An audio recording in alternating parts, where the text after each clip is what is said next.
Nakakatuwa nga dahil ang nasabi nga pong performance or ang simula at wakas concert ng SB19 ay napakarami nang naikot ng Mahalima. At isa sa inaantabayanan dyan ay ang mga pamalong daladala ni Justin sa tuwing magko-concert sila na inaabangan ng mga fans. Katulad na lamang ng daladala niyang hanger nung sila ay nag-concert sa Taiwan. At napakarami nga ang natawa dahil marami talagang ang nag-aabang kung ano nga ba ang dadali ni Justin. Nagdala na rin si Justin ng nasabi nga pong sandok. Ayan, kung saan pinagtanawanan na nga ng mga fans. At nagdala na rin si Justin ng tsinelas. Tawang-tawa ang mga 18 dahil inaabangan talaga nila ito. Samantala, nagkaroon na rin si Justin ng 2x2 o talagang pamalo kay Ken sa tuwing sila ay magko-concert. Mayroon na ring Acer laptop na talaga namang kinatuwaan ng mga manonood sa kanilang concert. And ang tungkod na pumalo muli kay Ken.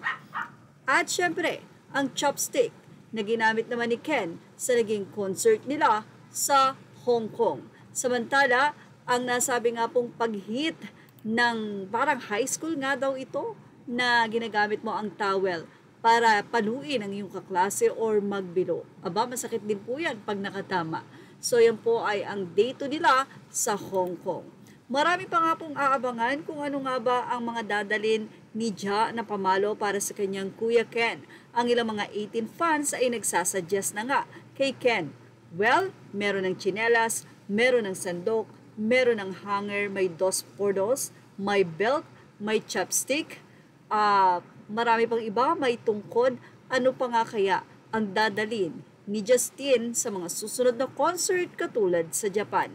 Nako, baka naman samurai na Justin ang dalin mo para sa iyong Kuya Ken.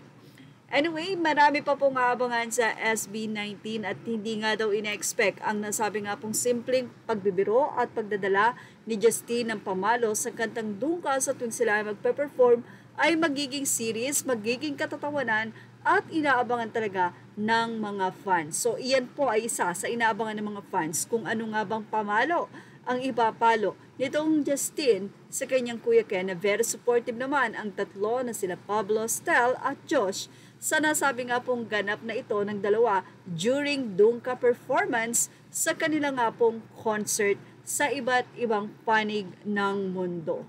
Mukhang marami mo pang kailangang isipin, Justin, kung ano ipapamalo mo sa kanyang Kuya Ken dahil napakarami pa pong concert na dapat ikutan. At yan ang ating showbiz Snap update. Thank you for watching. Images are all credit to the rightful owners. Please like, share, and subscribe.